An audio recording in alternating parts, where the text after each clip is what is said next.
روزہ کی حالت میں بے اختیار منہ میں پانی چلا گیا، کلی کرتے وقت حلق میں پانی چلا گیا تو اس سے روزہ ٹوٹ جاتا ہے اگر روزہ یاد ہو۔ اگر روزہ یاد نہیں تو پھر روزہ نہیں ٹوٹے گا۔ اگر روزہ یاد ہے اور اس صورت میں پانی چلا جاتا ہے تو روزہ ٹوٹ جائے گا اور اس روزے کی اس پر قضا لازم ہوگی، کفارہ لازم نہیں ہوگا۔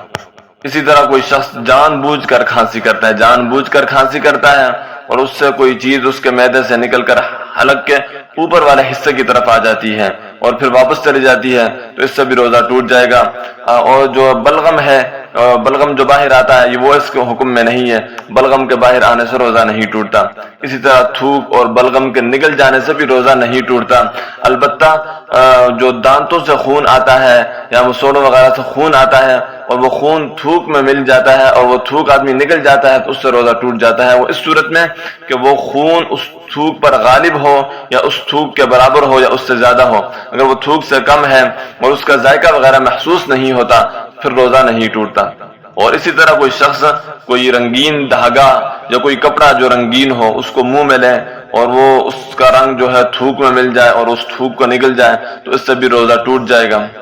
اور اسی طرح کسی نے کنکری یا لوہے کا ٹکڑا وغیرہ کوئی ایسی چیز کھائی جو عموماً کھائی نہیں جاتی تو اس سے بھی روزہ ٹوٹ جائے گا اور اس کی قضا واجب ہوگی، کفارہ واجب نہیں ہوگا۔ اور اگر کوئی ایسی چیز کھائی یا پی ہے جو عموماً کھائی یا پی جاتی ہے یا کوئی ایسی چیز ہے جو کھائی پی تو نہیں جاتی لیکن بطور دوا وہ استعمال ہوتی ہے، دوا کے طور پر استعمال ہوتی ہے، اگر وہ چیز کھا لی جان بوجھ کر تو اس سے روزہ بھی ٹوٹ جائے گا اور کفارہ بھی واجب ہوگا، یعنی قضا اور کفارہ دونوں اس صورت میں واجب ہو جائیں۔ اور اسی طرح اگر کسی شخص کو جمائی آئی اور اس نے اپنا سر آسمان کی طرف اٹھایا اور منہ اس نے کھولا تھا، منہ کے آگے ہاتھ وغیرہ نہیں رکھا اور بارش کا پانی یا کوئی بھی پانی یا کوئی بھی چیز اس کے منہ سے اس کے حلق سے نیچے چلی جاتی ہے پیٹ میں تو اس سے بھی روزہ فاسد ہو جائے گا، کیونکہ یہ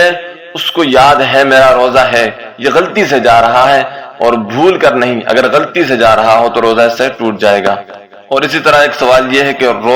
روزہ میں دانت یا داڑھ نکلوانا اور منہ میں دوا لگانا جائز ہے یا نہیں؟ تو شدید ضرورت کے تحت جائز ہے اور بلا ضرورت منہ کے اندر دوا وغیرہ لگانا یہ مکروہ ہے۔ اگر خون یا دوا پیٹ کے اندر چلی جائے اور تھوک پر غالب یا اس کے برابر ہو یا اس کا مزہ محسوس ہو تو روزہ ٹوٹ جائے گا، صرف روزے کی قضا واجب ہوگی، کفارہ واجب نہیں ہوگا۔ اور اسی طرح اگر کسی شخص نے صبح سحری کی اور سحری کے بعد اس نے کلی وغیرہ نہیں کی تو اس کے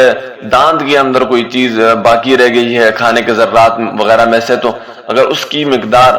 چنے کے دانے کے برابر ہو یا اس سے زیادہ ہو اور پھر وہ اس چیز کو نگل جاتا ہے تو اس سے اس کا روزہ ٹوٹ جائے گا۔ اگر اس چیز کی مقدار جو ہے وہ چنے